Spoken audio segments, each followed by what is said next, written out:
Developing tonight, the search is on for any of the remaining 200 head of cattle who were able to get away from a ranch near Winnie. They shut down roads, causing several crashes. KFDM's Kelsey Borza reports more than half were corralled back to the ranch after roaming along roads and highways. The rancher that owns this property tells me something must have spooked the cattle that were inside this corral. You can see this portion of fence here that is broken.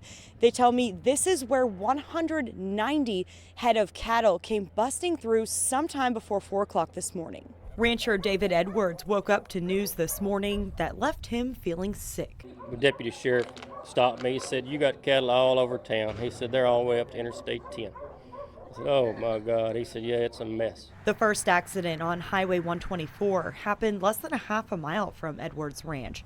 A large van hit this steer head on. And then we had the second accident was on 124 also. And it wasn't until later that we identified and realized that many of the cattle had also gone north up onto the interstate.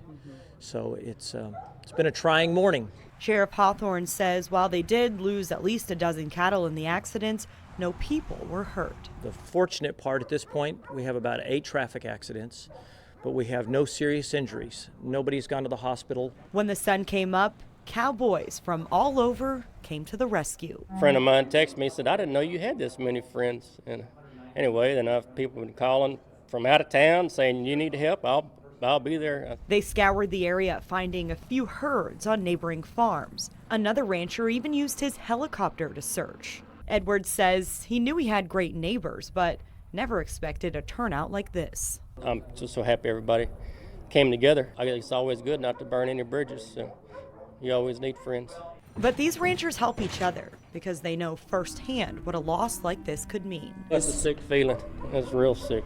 Times are already bad, as they are. Farming and livestock market, and then when you lose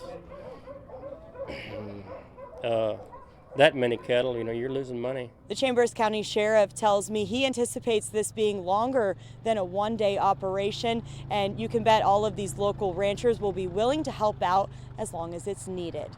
In Chambers County, Kelsey Borza, KFDM 6 News. A local restaurant, Cattleman's Kitchen in Winnie, donated lunch for all the volunteers. Developing